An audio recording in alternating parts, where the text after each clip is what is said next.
Hello again, everyone, and thanks for joining us as we tape another segment of Chicago Lawyer Magazine's Inside Out, an examination of different aspects of the law from the unique perspective of our husband and wife team. The inside perspective comes from David Susler. He is inside counsel at National Material LP.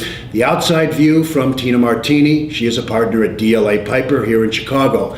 I'm Andy Shaw, President and CEO of the Better Government Association, and your host for these segments.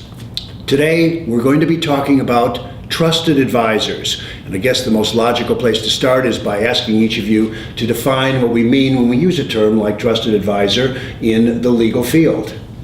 Well, I would say a trusted advisor, quite simply, is someone who's sort of in your inner circle. It's somebody who you think is a really just intellectually very smart, gets it, but also someone who really understands your business. So, and I'm talking about in the context of outside counsel like me working with in-house counsel like David. So it's somebody who is very smart intellectually, but also understands the context of your business, understands the way the business gets done, and someone who you can bounce particularly difficult problems or situations off of, and who is like the first person you want to call, particularly in the moment of a crisis, and whose judgment you particularly find to be spot on, and someone who really gets how you tick and understands sort of what your pressure points are as an individual and as a professional, and just someone who I would say is sort of like you're on your crisis hotline, so to speak. Yeah, that's a good comprehensive description. I would just. She didn't leave you much. She didn't leave me much. I would just add to it and kind of say it in a different way that a trusted advisor, obviously, it's somebody who you have a strong rapport with and you trust their judgment. They're somebody of, really, I think of strong character, honesty, intelligence, and just somebody you're comfortable bouncing ideas off of you, and you can be honest with them and they will be honest with you. I was going to ask you if it was also a mentor, but I realized where I work at the BGA, I have a trusted advisor who is someone I work with, not a mentor, but I bounce almost every important thing off of her because I value her judgment. And so I've essentially answered a part of the next question, starting with you, David. Why is it important to have someone of that nature in your practice? Well, there's a lot of reasons, but we make so many important decisions for our clients, for our companies, in our life generally, in our careers, what path do we go. It's important to have somebody in your life that you trust to give you an honest answer back. And I would just add that, when you're making decisions that are, we're moving at lightning speed, and you have to make decisions pretty quickly.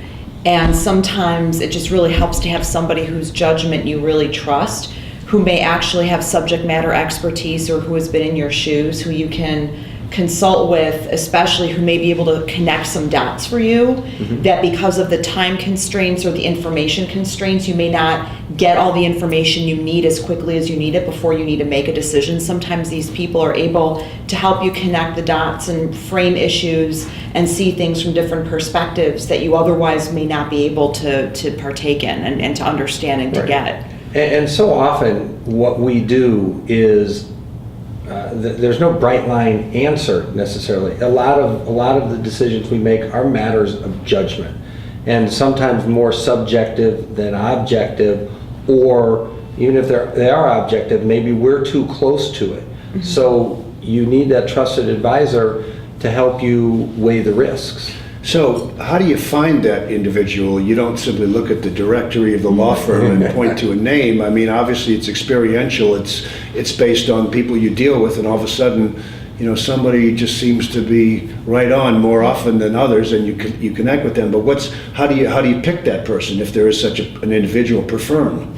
Well, I think that's a really good question. I think a lot of it is experiential. I think a lot of it depends on people the experiences you've had with them. I've noticed that oftentimes they're not necessarily people you work with directly, because sometimes they're too close to the same situation that you're dealing with that they may end up not seeing it from as much of a distance as you need it. So I would say that, it just sort of stresses the importance of having a good network of folks that you develop over time through many different avenues, whether it's professionally, people you may have worked with before but who no longer work with you, developing friendships. Sometimes you can find it, there may be a role reversal. Sometimes I have clients who ask me to be their trusted advisor. Sometimes I get really close to them, and sometimes they're really good to be my trusted advisor. Often, you sit on boards or you have other sort of professional or community type of experiences where you meet people along the way.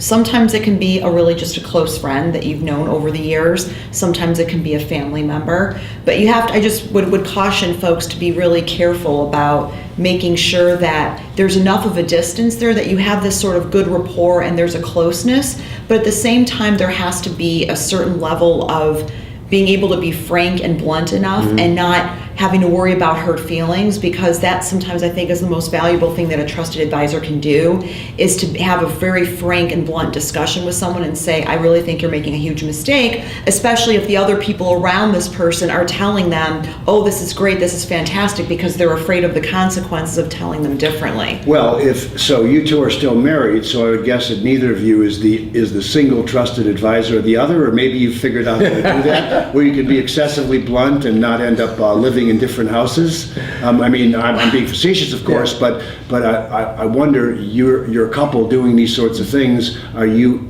each other's most trusted advisor, or do you have others outside where maybe there is a little more of a level of separation? Well, I think it depends on the context. In our personal lives, we probably each have people we talk to. We have friends, we each have lifelong friends that we talk to, but ultimately when it comes to us, I wouldn't trust anybody more than I trust Tina. Yeah. And we've developed a level of trust between us that we can be pretty brutally honest with each other when we have to be. Yeah, and I find that actually that really exists also in the context of our professional lives. Yeah. So especially as you were making certain career transitions and trying to figure out what was the right course. Should I stay where I am? I just remember there were a few times where I said, you need to leave. You need to leave as fast as you can, because there were just certain situations and circumstances that were just not good for your career long term. Oh, you didn't leave the house, you meant left. You didn't leave Or the other job. times I may have said, I think I should leave, and Tina said, why would you do that? But I think all of this is a good way of saying, a trusted advisor, how do you go out and find one? It takes time. It's building a relationship, whether it's in your personal life or your professional life. You have to have a relationship with somebody that's based on trust. The bottom line is trust. Now, And credibility. Well, I was going to say, there's trust, there's credibility, there's the person, you're a trusted advisor, you have to be somebody you trust that they have good judgment. And it's also an area where emotional intelligence is so important, where, on both sides of the relationship, but because emotional intelligence in its broadest aspect, where somebody is really good at seeing the big picture and the interplay of people and events, and being able to kind of step back and give you a more objective view and not telling you what you want to hear. Yeah, one last thing I would like to add, and I touch on this in the written column, is that in the legal world where it's very sort of static, that isn't like constantly expanding in terms of the amount of work and the demand for legal services, it's really important to be able to be a trusted advisor to your clients, because I think that really meaningfully differentiates the best, like creme de la creme lawyers from just the average lawyers. It's a critical trait to have if you're managing relationships, not just a relationship you have with a client in your practice area, but if you're managing a relationship across a bunch of different practice areas, you have to be able to establish that level of trust and credibility with the client in order to have longevity to your relationship and to really move the needle on the relationship itself for your firm. Well, if you are one another's among the most trusted advisors, I think it's good that you're both lawyers, because if you were a cop and she was a crook, that would be more complicated. Anyway, trusted advisors, David Susler, Tina Martini, thanks very much. This has been another segment of Chicago Lawyer Magazine's Inside Out. Next month, we'll talk about the concept of focus. I'm Andy Shaw. Thanks for joining us, and tune in next time.